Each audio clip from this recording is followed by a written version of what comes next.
Welcome to 4am Art, and in this video I'm going to show you the basic steps I take when I draw anything. And in this video we'll be taking this old farm tractor as an example. So first, get yourself a good reference picture.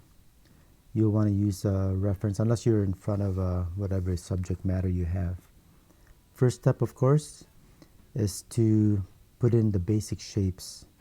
I usually don't start rendering shadows, details, etc. until I have all the shapes in place and I'm happy with all the proportions. So definitely take your time here.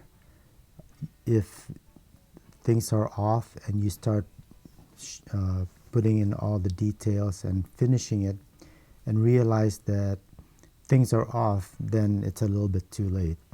At this point, you want to use fairly light lines and preferably with a lead that's a little bit harder if you have different drawing pencils. But otherwise, if you just have one pencil, as I'm using here, you can just use very light pressure on the pencil. I believe I'm using a General's Layout pencil here. Just use very light pressure so it's easy to erase and not leave marks behind. Once I'm fairly happy with the proportions and my basic layout lines, that's when I'll start shading. And again, more pressure, darker tones if you're only using one pencil. Lighten up on the pressure to get the really light tones, and of course the highlights will be the color of the paper. You can use any kind of pencil strokes. It depends on the style that you want. Here I'm just using up and down, basically hatch lines, but what we can also do is to smooth it out using a blender, paper blender, or tortillon. Or what I'll often do too is use a pencil. Depends on the style. Now, when you draw something like machinery with a lot of details, remember this is a drawing. You're not trying to go for perfection and absolute accuracy. So it all depends on the style that you're going after. I prefer to draw most of my drawings in a sketchy style, so definitely a lot of the pencil marks are still showing. You could use a blending stump if you wanted smoother tones, smoother gradients. It all depends on your style. If you're just starting out, you will develop your own style. Not everybody wants to be a realistic type artist. Others want to be more sketchy. They may tend to go towards pens. There's just infinite ways of drawing, and you may embrace different styles as well. So I'll continue adding details here. Now remember, when you first lay out the basic shapes, which I did here, notice that I did not put in all the shapes, especially the smaller details. That I can always add later on. The key thing is to make sure that the overall proportions are pretty much where you want it before you start adding the details. The smaller details, such as the engine area here and the suspension, it's much easier to make that accurate once your bigger shapes are accurate. And I'll vary the steps that I take. Sometimes I will go ahead and put in basic shapes and then start adding details right then and there before I even go on to the other parts of the drawing. Other times, like here, I pretty much laid it all out first before I start putting in shadows and the details. Now, I'm trying to visualize what the midtones are and putting those in, as well as putting in some of the darker tones. Now, usually it ends up looking a little bit flat initially, even after I put in all my tones, midtones. And so towards the end, I will go ahead and make the darker darks darker. And if there are parts that should have been a little bit lighter, I'll take an eraser, especially a kneaded eraser, to lighten those areas. So remember, you do not have to be super accurate with all your details. Again, it depends on the style that you're going after. I prefer leaving a lot of the stuff, or I prefer kind of just suggesting some of the details.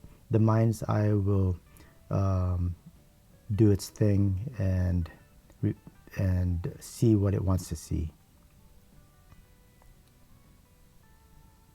So I'm just going point to point, meaning I'll work on one section and then work on the next section in relation to what I already drew, as far as keeping the proportions, the shape, the location as accurate as I can.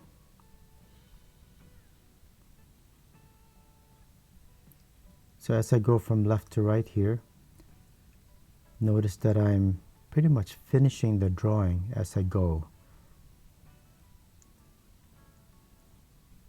Now this tire with its treads is a little bit complicated, so take your time, and again, just be accurate with your basic shapes. Like here, I'm just putting in my ovals. Now when drawing ovals, to keep it accurate, I didn't do it here, but draw the short axis line as a reference line as well as the long axis. I drew the short axis line here. You can see it's kind of going left to right, and that's the center of the tire, and that's what you're going to base all your ovals of the wheel and tire around, and that just helps to make it more accurate. Again, I'm drawing some of the basic shapes here first of the tread as accurately as I can prior to starting to shade them in. A lot of foreshortening here, foreshortening where the shapes of the treads start to shorten as it wraps around the tire. This area here is pretty dark, and you'll notice I started darkening that with crosshatch lines, but I'm going to blend that in a little bit more later. Use whatever strokes you're comfortable with. It's definitely nice to be able to practice your strokes where you can draw lines in all directions. That way you're not having to keep moving the paper depending on your favorite stroke, which some people do like, but I think it's good practice to be able to draw lines in all directions comfortably.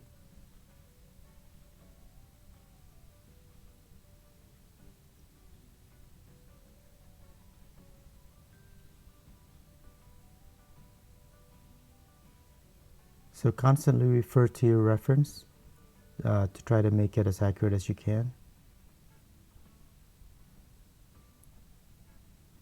Now, with regards to reference pictures and accuracy, more often than not, people are not really going to know whether it's accurate or not unless they have the reference picture side by side with your drawing. So don't even worry about it. Use your reference picture as a starting point and then just go from there. So at this point, I'm pretty much done with the drawing, and I'm going ahead and adding some background information, trying to suggest the ground a little bit with the grass, just so it doesn't look like the tractor is just floating in midair. You want to give it a solid base. And I'm using the side of my pencil lead just to cover the areas a little bit quicker. And notice the detail is really in the front left tire and not so much the front right tire. It's kind of hidden in the grass. So keep that in mind as well. The darker the tones and the sharper the lines would be reserved for the areas that are towards the front of the tractor.